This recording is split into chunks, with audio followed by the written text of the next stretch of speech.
Tapi faktanya ratusan ribu visa ziarah dari berbagai negara bisa masuk ke tempat yang sama.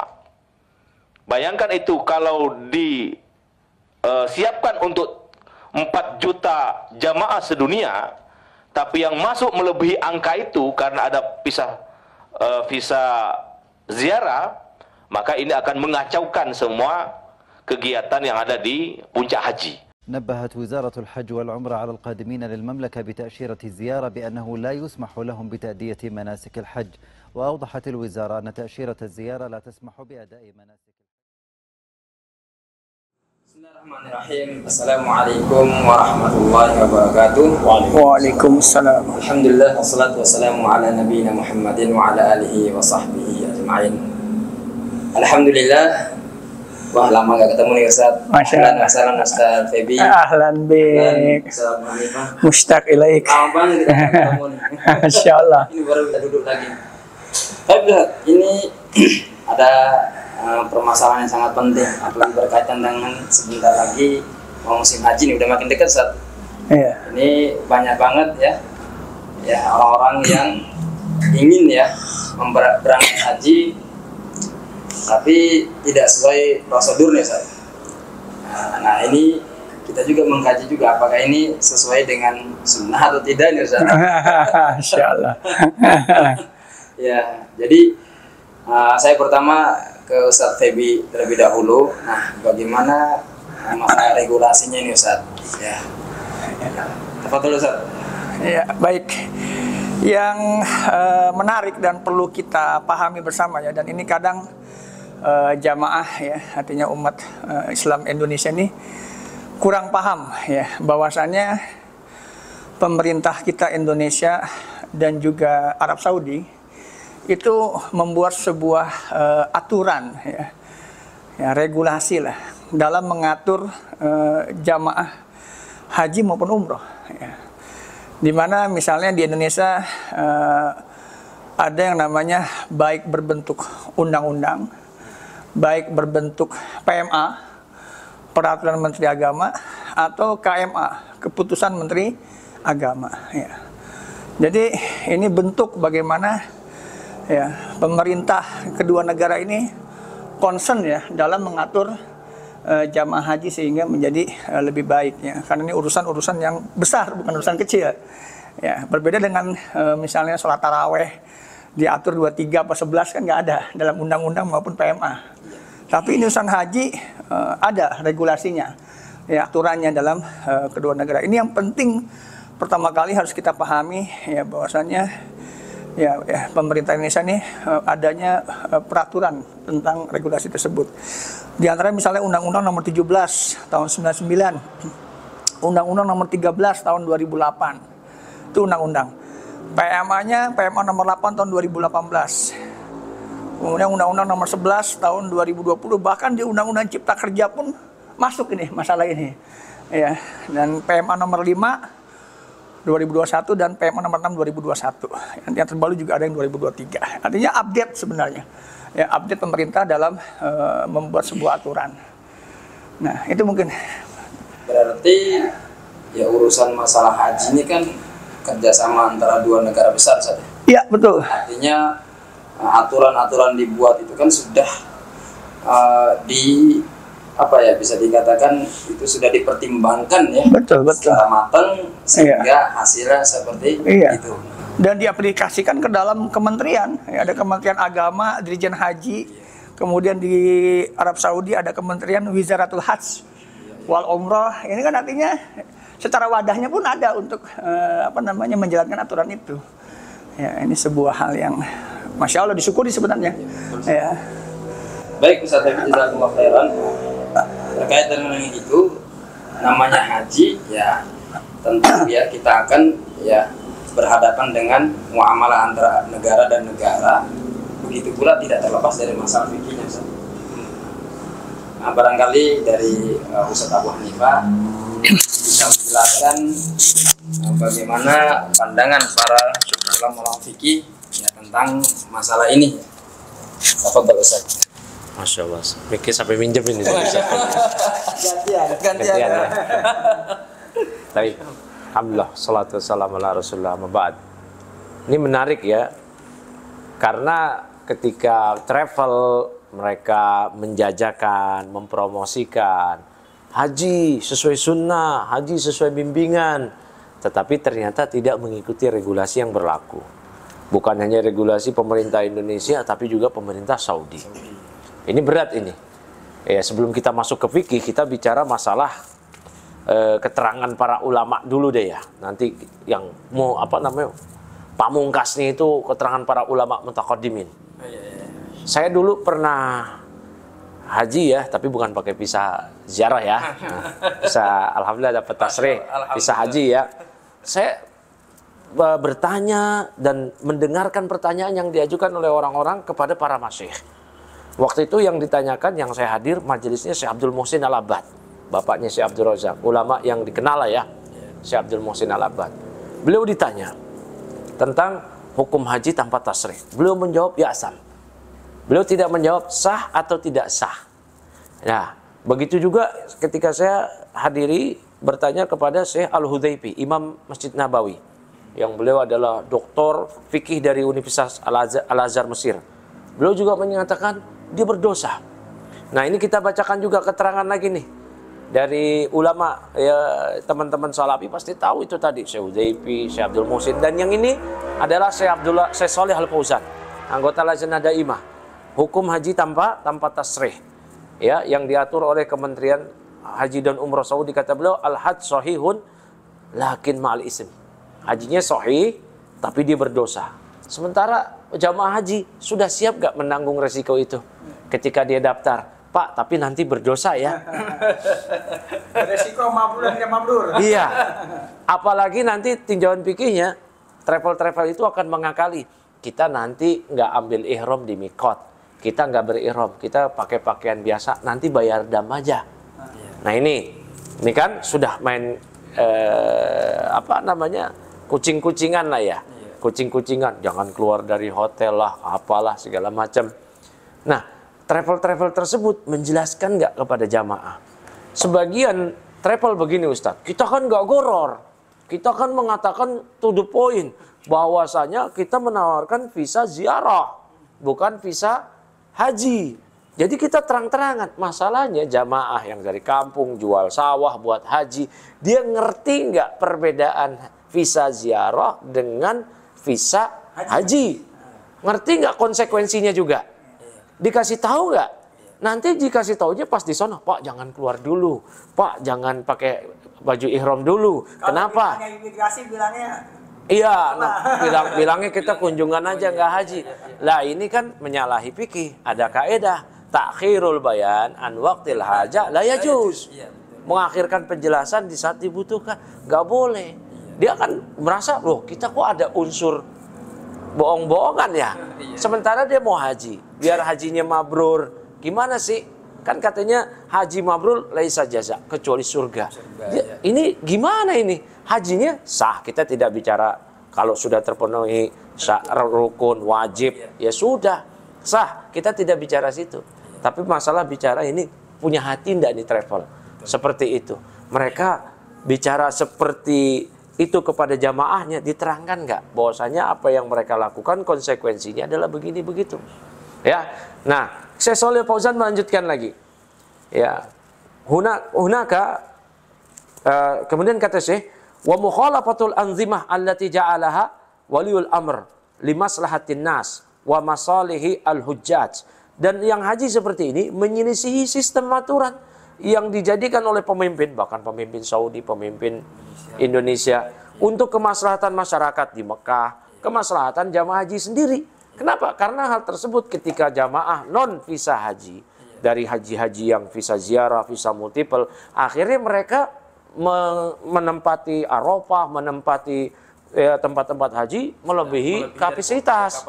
Dan ini menyalahi maslahah al-mursalah. Ini kan, ini menyalahi maqasid. Yang demikian ini seperti ini udah keliru, menyalahi semua tatanan dalam kaidah-kaidah agama kita yang seperti ini. Apalagi di Arafah setelah mau beranjak ke Muzdalifah, bisnya yang harusnya Tendanya di Arafah yang harusnya kapasitasnya sekian jadi membludak. Bahkan banyak bis-bis yang harusnya diperuntukkan oleh haji reguler resmi dapat tasrih nggak dapat karena dibagi-bagi ke orang-orang yang hajinya haji tanpa, lihat di situ aja sudah ada penyimpangan. Nah, makanya ini menyelisihi aturan. Fata'atul wali amr wajibatun. Bahkan di sini kata Syekh, ya, mentaati pemerintah Saudi waktu itu, bahkan di Indonesia sih itu wajib. Katanya teman-teman ini sunnah apa kayak begini? Li'annahu yuridu bidzalika maslahatan nas. Karena yang diinginkan oleh pembuat aturan kemaslahatan. Ya kan, innama ta'atul lil ma'ruf. Ini ma'ruf bukan? Supaya teratur jamaah. Kalau dibiarin semua membludak, kapasitas haji cuma 5 juta, kalau nolnya nambah jadi 50 juta, nanti banyak yang tewas, terinjak-injak, orang tua terlantar dan seterusnya. Ya. Nah, kemudian haji mabrur itu apa sih? Nah, ini ya di syarahnya Sahih Muslim, Al-Imam An-Nawawi menerangkan ini mengenai haji mabrur. Kata Imam An-Nawawi, annal mabrur huwa alladzi la yukhalituhu ismun. Haji mabrur itu yang tidak tercampur oleh dosa. Tadi Syekh Fauzan mengatakan apa? Lakin ya'sam. Haji tanpa tasrih, haji pisahnya pisah selain pisah haji, ya'sam. Nah, ini haji mabrur, ini aja udah nggak dapat. Mabrur itu ialah la yukhalituhu ismun. Itu ma'khudun minal bir wa huwa ta'ah. Diambil dari kata albir. Apa sih albir? Itu ketaatan. Nah, dia aja udah nggak taat. Kan seperti ini. Ya. Nah, berikutnya lagi juga ketika mereka travel sudah mengadakan GIS, tipu daya, pengelabuan terhadap pemerintah Indonesia dan Saudi. Dia safar, otomatis dia dapat hak dari qasar sholat dan seterusnya. Nah, ini dalam tinjauan mazhab Syafi'i aja ya. Ini orang yang berhak untuk menjamak mengqasar sholat ialah safarnya safar taat. Pertanyaannya ini safar maksiat atau taat? Iya, ini aja udah seperti itu. Nah, ini harus dipikirkan. Harus dipikirkan oleh para travel dan ustadznya nih. Ustadznya juga jangan karena oh ini cuannya gede, oh ini, jangan seperti itu. Ini udah berpikir kemaslahatan kaum muslimin. Nah, ini mungkin kita akan dengerin lagi nih Ustadz Feby mengenai regulasi lebih lanjut ini. Tadi kan katanya haji yang tanpa tasrih ya, yang ini. Cuman yang sebagian dari ya travel yang ada sempat yang saya dengar itu mereka mengklaim Ustaz, itu mereka memiliki tasrih Ustaz. Nah, cuman saya pengen ke Ustaz Feby lagi nih terkait masalah ilegal dan legalnya ini gimana Ustaz? Pembahasannya ini Ustaz. Masya Allah. Ini di sana juga mengklaim dia belum tasrih resmi ya Ustaz. Nah, tadi menarik di Ustaz Abu Hanifah bahwa sunnah ya. Ya, betul sunnah syai'ah. Bukan sunnah hasanah ya. Masya Allah ya. Jadi yang harus dipahami adalah haji itu ada yang reguler, ada yang atau haji ilegal dan haji ilegal. Nah, haji ilegal ini tentunya yang berdasarkan undang-undang. Ya, sebagaimana ada 3 yang disebutkan dalam undang-undang itu adalah haji reguler pertama, atau disebut dengan haji kuota. Nah, haji reguler ini mendapatkan kuota resmi dari Arab Saudi yang tiap tahunnya kurang lebih 240.000 lah ya. 240.000, 235.000 ya. Beda-beda. Dan ada juga haji khusus. Ya, ini juga termasuk yang kuota. Yang kurang lebih jumlahnya sekitar 16.000, 17.000. Tahun ini kurang lebih 27.000 karena ada tambahan kuota 10.000. Nah, ini 2 jenis haji yang disebut dengan haji kuota, ya, reguler dan haji khusus. Nah, yang ketiga yang termasuk yang legal adalah haji furoda atau haji mujamalah. Yang mana ini hadiah undangan dari kerajaan Saudi Arabia.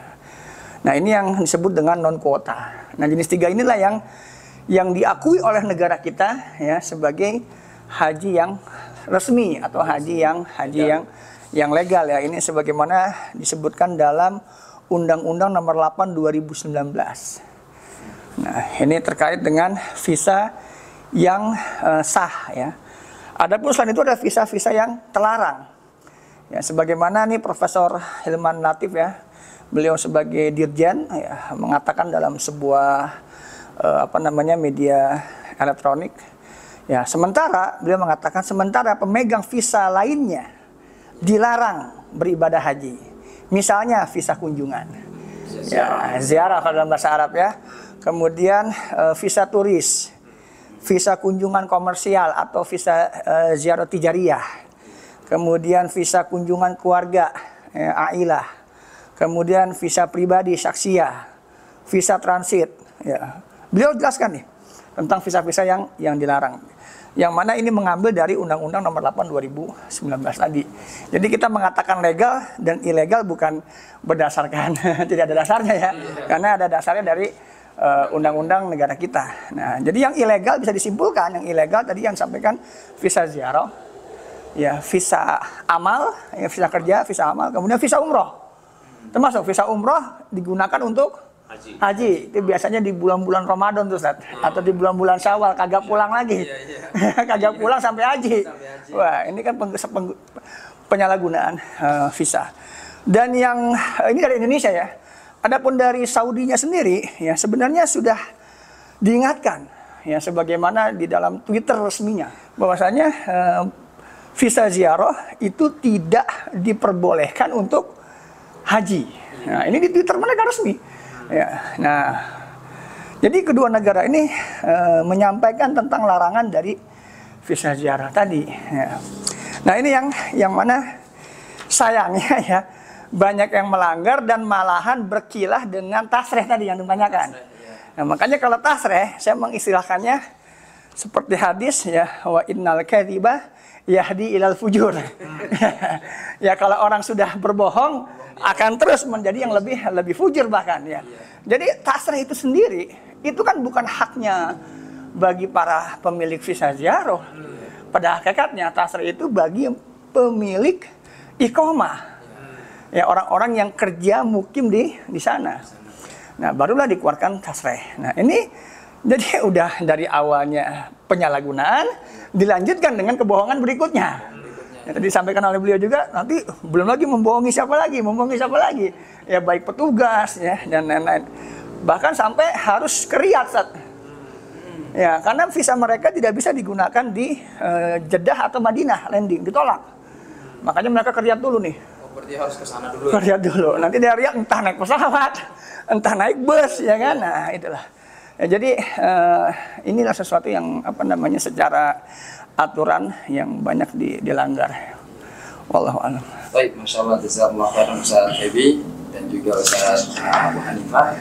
Berarti ternyata berkaitan dengan ibadah haji itu bukan masalah sah dan tidak sahnya haji, tetapi bagaimana kita bisa mematuhi aturan-aturan yang sudah ditetapkan oleh kedua negara yang bekerja sama, sehingga dengan kita mematuhi aturan tersebut, insya Allah kita akan mendapatkan haji yang mabrur. Dan bahkan Ustaz, mungkin dikira ya aturan ini tidak serius. Gitu. Bahkan kita lihat misalnya di media, diantaranya di CNBC nih, ada sebuah judul Arab Saudi tangkap 17.000 orang selama haji. Berarti ada konsekuensi. Ada konsekuensinya, Ustaz, bahwa ini aturan serius gitu loh. Salah apa? Oh, beresiko. Salah apa katanya? Nah, kalau dibaca lagi itu salahnya adalah karena mereka menggunakan visa non haji. Ya, visa ziarah. Jadi ditangkap 17.000 orang. Bukan jamaah. Iya, bukan jamaah. Iya, dan di antaranya juga DPR serius tuh dalam mengawasi adanya haji koboi. Jadi nanti kalau ini haji pakai haji ziarah nanti bukan haji fulan, tapi haka fulan. Haji koboi fulan. Masya Allah. Iya, ya bahkan ini DPR sampai meminta kepada Arab Saudi supaya serius juga dalam mengawasi adanya visa ziarah yang beredar di Indonesia untuk haji. Karena diiklankan secara terang-terangan saat itu. Nah, itu yang ngerinya, Ustaz. Sekarang malah yang berani mengiklankan malah Ustadz. Yang harusnya orang pertama dalam membahas yang harus menuduhkan hukumnya. Itulah yang kadang-kadang insyaallah ya. Baik ya, ini Ustaz ya, udah lumayan nih Ustaz penyampaian dari Ustaz Febi dan juga ada penyampaian tambahan dari Ustaz Abu Hanifah. Dan kepada umat muslim sekalian ya, kita kembali lagi untuk bagaimana kita mengkaji kembali syarat-syarat wajib haji ya, termasuk dalam memenuhi aturan-aturan yang sudah diberlakukan oleh atau sudah ditetapkan oleh kedua negara yang bekerja sama, sehingga ketika kita berangkat pun insya Allah diharapkan hajinya kita tersebut sesuai fikih sesuai dan juga aturan yang ada juga sesuai sehingga tercapainya haji mabrur. Insyaallah ya kita akan ketemu di lain waktu, tetap bersama Khutmah. Wabillahi taufiq wal hidayah. Wassalamualaikum warahmatullahi wabarakatuh.